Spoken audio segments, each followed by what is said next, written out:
मंगल भवन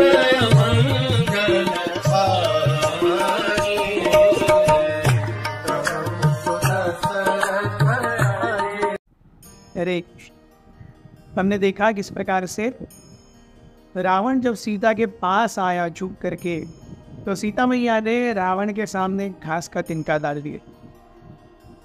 this putting of a straw of grass in between her and Ravan was very symbolic.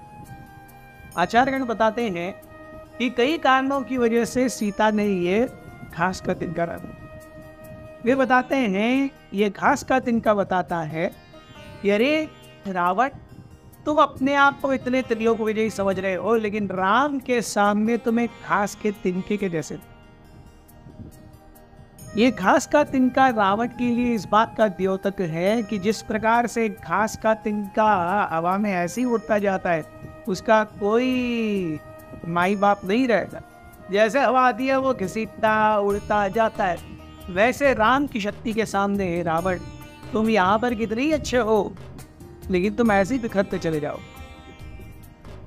एक married स्त्री और एक पुरुष के बीच में कुछ न कुछ तो कवरिंग होनी चाहिए जब वो एक दूसरे से मिले, खास करके जब स्त्री का पति पास में ना हो। तो यहाँ पे कुछ भी नहीं था, तो वो सीता उस घास के तिनके को एज अ सिंबॉलिक बीच में डालती है।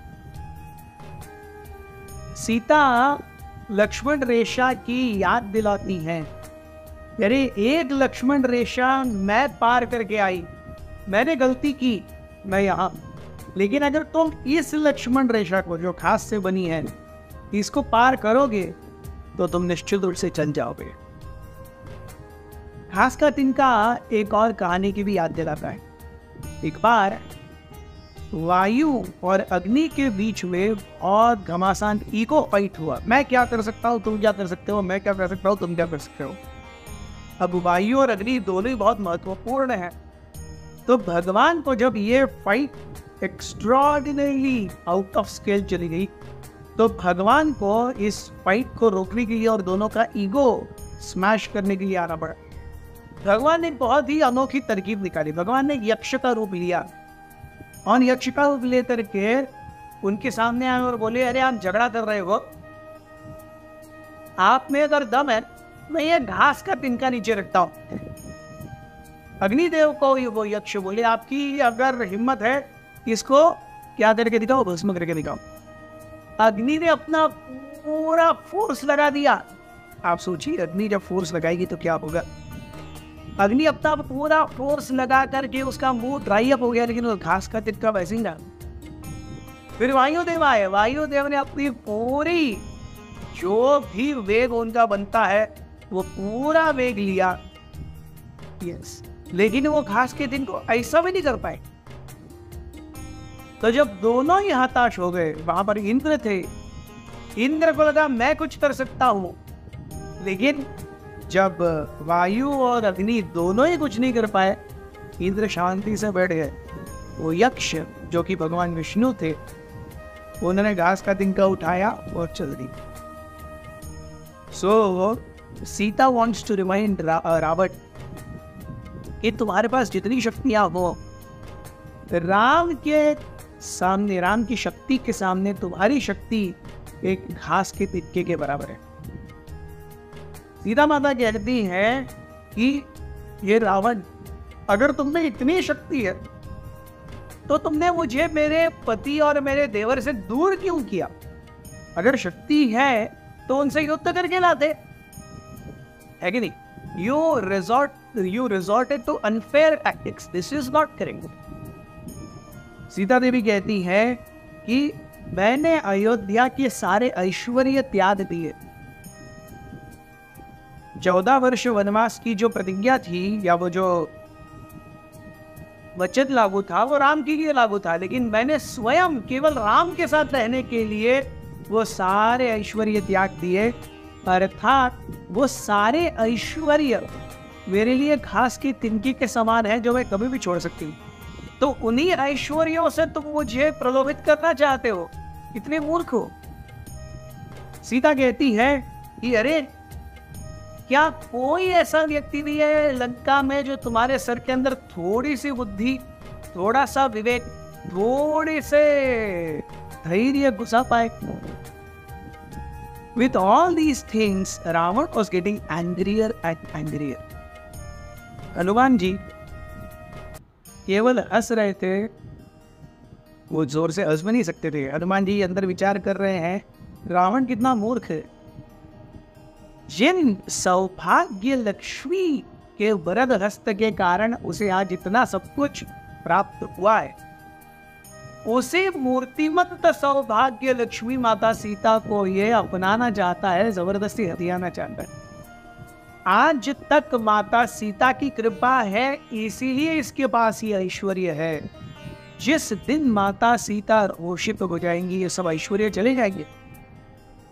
ये रावण ये समझ क्यों नहीं रहा? सीता माता फिर भी क्रोधित होकर के कहती हैं कि मैं और राम ये सूर्य और अग्नि, सूर्य और ताप के समान है। जहां पर भी सूर्य है वहां दाहकता और ताप है, आप उन्हें सेपरेट नहीं कर सकते। How can you even think of separating me and Ram? वे कहती हैं कि अगर तुम सही में अपना कुछ भला चाहते हो तो जाओ और प्रभु राम के चरणों में शरणागत हो जाओ। अगर आप शरणागत होगे तो प्रभु राम निश्चित रूप से आपको शरणागति भी देंगे, क्षमा भी करेंगे और आपको अपने हाथों से उठाएंगे और अपने सीने से लगा देंगे।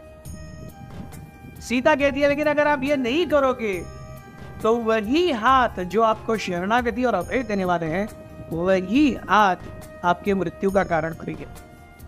मैं एक फांसी के फंदे की तरह हूं जो आप अपने साथ लेकर के आए हो पंचवटी से। इस फांसी के फंदे को लौटा दो, वरना एक दिन राम के इतने करोड़ों बार आएंगे तुम उसके सामने हदवद हो जाओगे। वे कहती है कि सीता कहती है कि हे रावण, तुम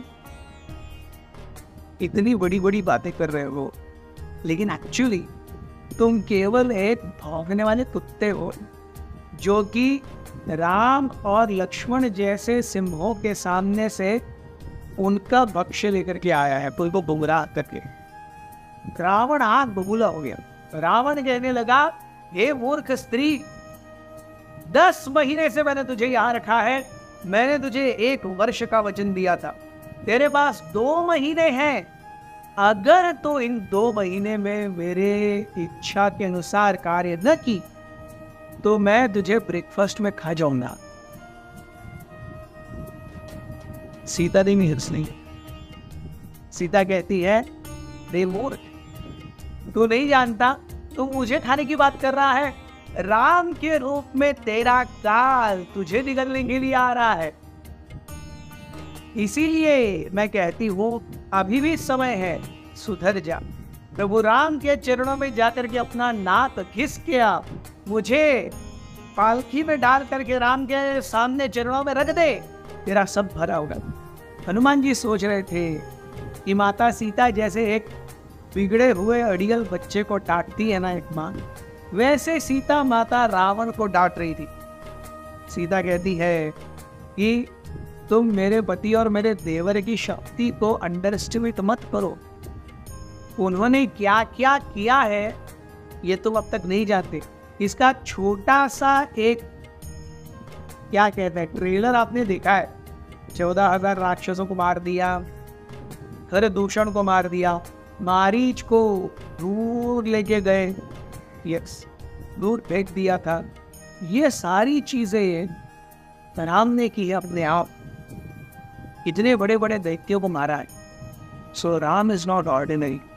please don't do this, don't do this. Ravan के हाथ कांपने लगे। उन्होंने अपनी चंद्रहास तलवार को बाहर निकालने के लिए अपना दायां हाथ अपने इसके ऊपर रखा, कमर के ऊपर।